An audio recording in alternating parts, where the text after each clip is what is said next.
ketemu lagi ya dalam mata kuliah beberapa keuangan syariah. Dalam pertemuan ini kita masuk ke pertemuan yang kedua ya. Dan untuk pertemuan kemarin kita sudah belajar terkait dengan video pembelajaran yang sudah saya kirim yang share kemarin. Sudah dipelajari belum? Sudah ya? Oke. Lalu kita masuk di pertemuan kedua terkait dengan lembaga keuangan syariah pada materi otoritas jasa keuangan. Sebelum masuk ke materi, marilah kita berdoa sebentar ya untuk memulai pembelajaran di pagi hari ini. Berdoa mulai. Ada beberapa sub capaian pembelajaran dalam materi otoritas jasa keuangan. Yang pertama sub materinya itu yaitu capaian pembelajarannya ya dalam pertemuan ini, bahwa yang pertama mahasiswa mampu memahami pengertian otoritas jasa keuangan. Yang kedua mahasiswa mampu memahami sejarah otoritas jasa keuangan. Kemudian yang ketiga mahasiswa mampu. Apa sih OJK itu? Ada yang tahu kan? Oke, apa itu? OJK itu adalah suatu lembaga yang mana di dalamnya lembaga itu melakukan pengawasan atau pengaturan kepada ada kegiatan jasa keuangan di perbankan, di baik itu perbankan dan bank maupun lembaga keuangan non-bank dan sektor modal. Ada sektor pasar modal. Oke. Mungkin ada yang lain yang punya pemikiran yang berbeda dari temannya terkait dengan otoritas jasa keuangan. Oke, kalau beda kita lihat dulu dari pengertiannya otoritas jasa keuangan. Jadi otoritas jasa keuangan atau OJK adalah lembaga negara yang membentuk berdasarkan Undang-Undang Nomor 21 yang berfungsi menyelenggarakan sistem pengaturan dan pengawasan yang terintegrasi ya terhadap keseluruhan kegiatan dalam sektor jasa keuangan. Adapun otoritas jasa keuangan itu merupakan sebuah lembaga independen dan bebas dari campur tangan dari pihak lain. Jadi OJK ini bebas dari campur tangan dari pihak lain, apapun dari politik atau apapun juga. Kemudian apa sih tujuan dari independen dari OJK itu? Ya tahu ya. Tujuan independensi OJK yaitu bebas dari campur tangan pihak lain. Bebas dari campur tangan pihak lain. Nah ini. Jadi tujuan dari independen dari OJK itu diperlukan ya. Ada kemampuan dalam mengatur dan mengawasi jalannya lembaga keuangan. Tiga, peran otoritas jasa keuangan. Salah satu peran OJK terhadap sektor keuangan yaitu mengatur dan pengawasan dalam kegiatan usaha di bidang perbankan. Adapun perannya jasa keuangan dalam perlindungan konsumen dan melakukan pendidikan, yaitu yang pertama itu adalah perlindungan konsumen. Kemudian yang kedua kewenangan penyidikan. Nah, dalam kewenangan penyidikan ini didasarkan pada pasal 9 OJK ya.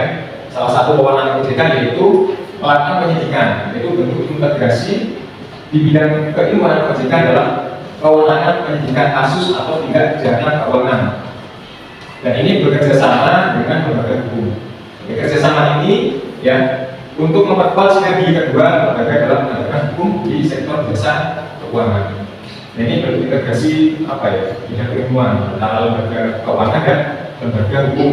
Dan lembaga hukum ini kaitannya dengan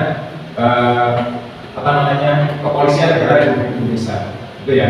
Mereka berbeda lembaga, tetapi mereka saling membutuhkan. Lembaga keuangan untuk lembaga penyidik yaitu kepolisian untuk mengungkap suatu kasus. Kemudian lembaga kepolisian juga membutuhkan laporan keuangan, audit laporan keuangan.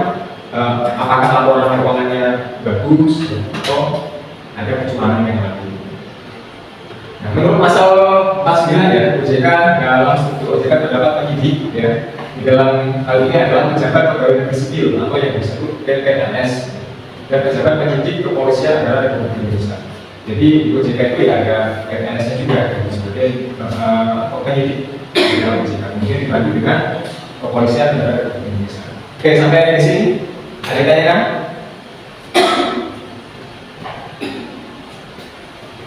Kita lanjut ya.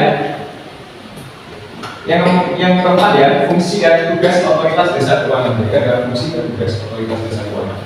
Adapun fungsinya dan tugas OJK itu adalah menyelenggarakan sistem pengaturan dan pengawasan yang terintegrasi terhadap keseluruhan pengakuan kegiatan dalam sektor jasa keuangan, sehingga OJK harus menjadi lembaga yang independen, bebas dari campur tangan pihak lain. Oke. Kemudian ada tugas OJK. Tugas OJK itu yang pertama mengatur dan mengawasi semua kegiatan di sektor jasa keuangan. Yang kedua, mengawasi jasa keuangan di bidang atau sektor perbankan. Kemudian selain perbankan di sektor apa lagi? Pasar modal ya. Oke. Kemudian pengawasan pada lembaga asuransian, dan lembaga pembiayaan dan lembaga pensiun dan jasa keuangan lainnya. Jadi kaitannya dengan lembaga keuangan non-bank yang poin ketiga ini. Nah, kemudian ada wewenang OJK. Dalam menjalankan tugas, OJK itu memiliki wewenang. Yang pertama, peraturan pelaksanaan undang-undang OJK, kemudian peraturan perundang-undangan di sektor jasa keuangan, kemudian peraturan mengenai pengawasan ya, maupun tata cara penetapan perintah tertulis. Kemudian tugas pengawasan, jadi beberapa tugas pengawasan termasuk perlindungan konsumen ya di sektor perbankan, pasar modal maupun industri keuangan non-bank.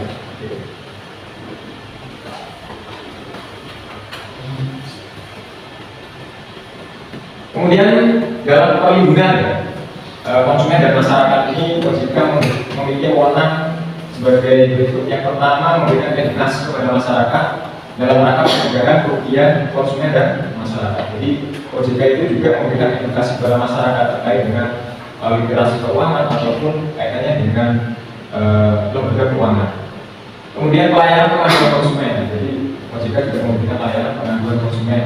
Ketika konsumen mendapat masalah pada lembaga keuangan, mereka sudah bisa langsung komunikasi dengan OJK melalui aplikasi ya biasanya pelayanan pengaduan konsumen. Kemudian pembelaan hukum untuk kepentingan perlindungan konsumen dan masyarakat.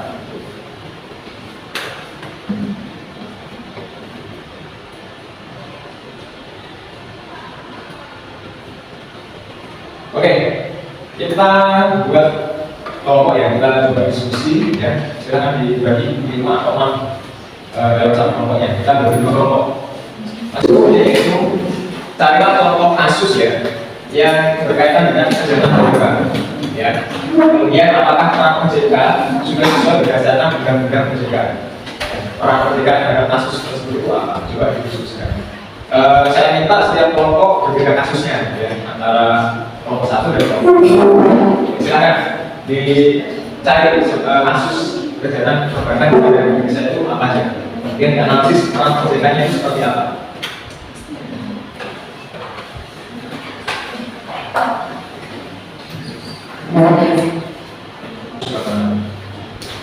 Kemudian analisis perannya seperti apa OJK ini.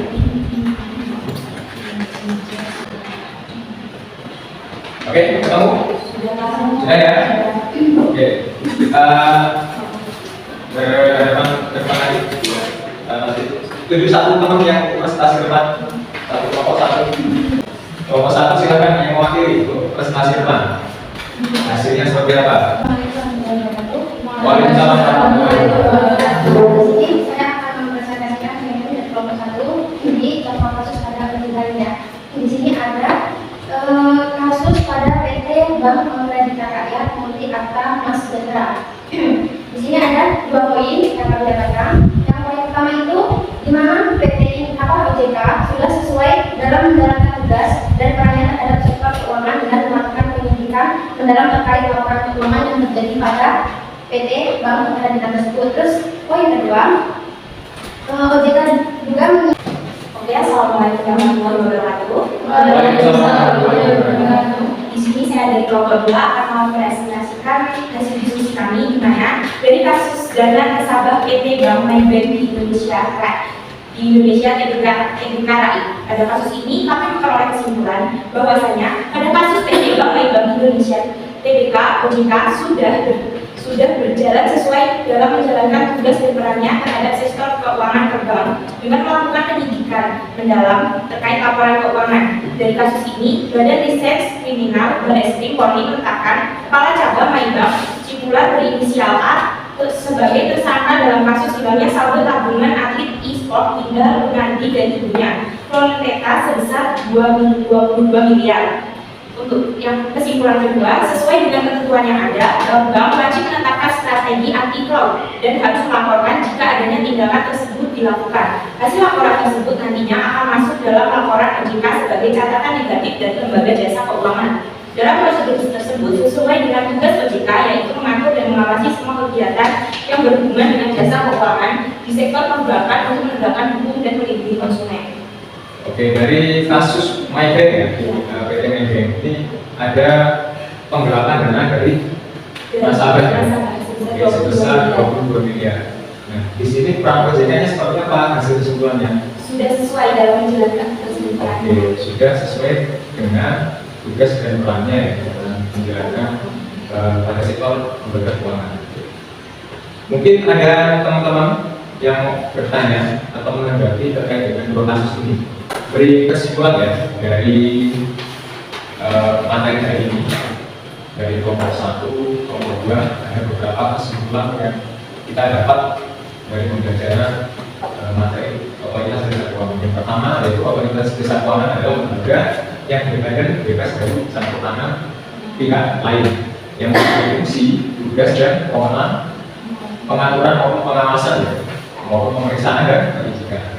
Kemudian yang kedua, krisis 1998 ini menjadi awal dibentuknya menjadi latar belakang dibentuknya OJK. Selain itu, dilatar belakangi dengan perkembangan sektor keuangan yang ada di Indonesia, kaitannya dengan konglomerasi lembaga jasa keuangan dan meningkatnya pelanggaran di bidang jasa keuangan. Kemudian yang keempat adalah salah satu peran OJK terhadap sektor jasa keuangan yang sudah kita bahas dari kelompok 1 maupun kelompok 2, yaitu sebagai pengatur dan pengawas dalam kegiatan usaha di bidang perbankan maupun di bidang lembaga keuangan non-bank. Kemudian yang kelima, mempunyai fungsi penyelenggaraan sistem peraturan dan pengawasan yang terintegrasi terhadap keseluruhan kegiatan di sektor jasa keuangan. Kemudian yang keenam, tugas OJK yaitu mengatur dan mengawasi semua kegiatan yang berhubungan dengan jasa keuangan di sektor perbankan maupun sektor pasar modal. Kemudian pengawasan pada lembaga perasuransian, kaitannya dengan lembaga keuangan non-bank. Kemudian lembaga pembiayaan, lembaga dana pensiun dan lembaga keuangan lainnya. Oke, dan yang terakhir ini nggak kalah penting yaitu mari kita tingkatkan literasi keuangan kita ya, demi pertumbuhan ekonomi yang lebih baik. Kita harus memiliki sikap keterbukaan ya, walaupun kita berbeda-beda budaya ya, dan berbeda beberapa produk yang ditawarkan oleh lembaga keuangan, dan itu tidak semua sesuai dengan kebutuhan kita. Tetapi kita masih bisa memilih salah satunya yang sesuai dengan keinginan kita, ya, antara lembaga keuangan syariah maupun lembaga keuangan konvensional, lebih literasi dan literasi keuangan yang berbeda. Oke, ini kesimpulan dari pertemuan hari ini ya. Kita bertemu lagi di minggu depan, ada materi yang selanjutnya minggu depan. Oke, untuk tugas ya, untuk tugas minggu depan di pertemuan ketiga. Ini tolong nanti tugasnya secara individu ya, nanti dikirim ke email saya. Jadi nanti ini ada tugas analisis kasus. Tugasnya yaitu pada masa pandemi COVID-19 tahun 2021 kan banyak sekali kasus-kasus pada lembaga keuangan yang maupun pasar modal kaitannya dengan investasi ya. Coba kalian analisis kasus tersebut, kemudian bagaimana peran OJK dalam pembelaan hukum ya, untuk kepentingan perlindungan konsumen atau masyarakat. Oke, itu tugasnya. Paham ya sampai sini ya? Mungkin ada yang ditanyakan terkait dengan materi hari ini? Oke, cukup ya. Jangan lupa tugasnya dikumpul, kemudian dikirim ke email saya. Seperti biasa, sebelum kita tutup. Tadi sudah bukan kita berdoa, mari kita tutup dengan nafas Alhamdulillah. Oke, sekian, terima kasih untuk pertemuan hari ini.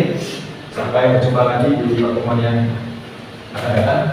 Saya wassalamualaikum warahmatullahi wabarakatuh. Waalaikumsalam warahmatullahi wabarakatuh. Bagus ya, kita semangat.